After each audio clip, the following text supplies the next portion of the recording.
this lesson, we will explore the fascinating world of Excel conditional formatting.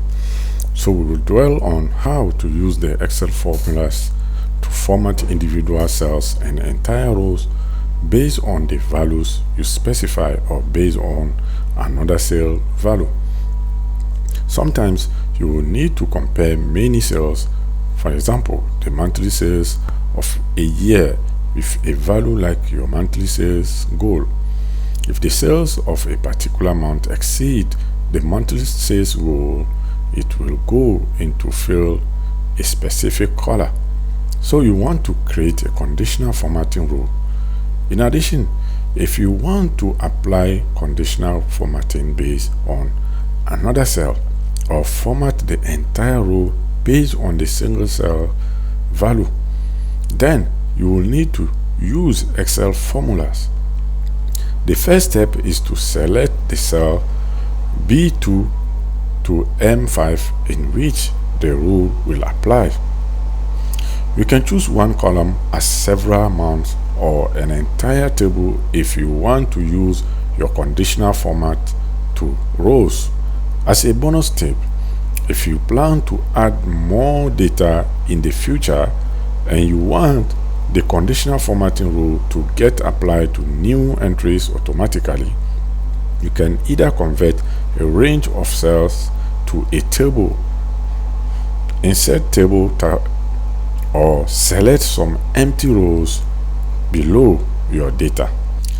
Say 100 blank rows from the Home tab Style section and click Conditional Formatting, and then a new row. A new dialog box opens. Find the option. Use a formula to determine which cells to format. Now you are ready to edit the row description. But before that, click the Format button, choose Fill, and now select the fill color for any cell that exceeds the value in cell B7.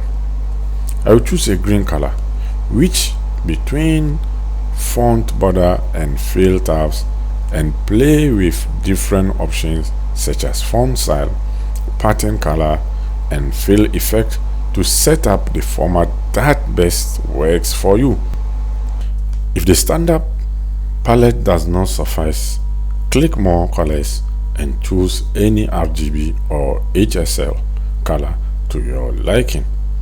When done, click the OK button.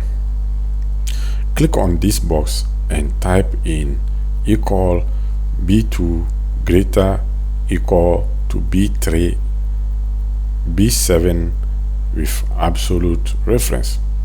Notice that absolute reference is critical because I don't want the cell reference to change.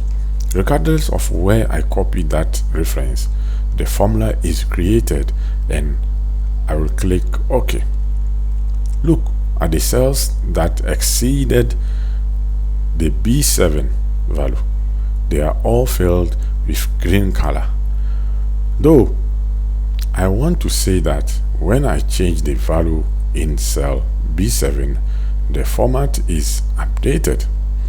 This is another one of the most useful formatting tips, and I use this very often. Thank you for watching. See you in the next lesson.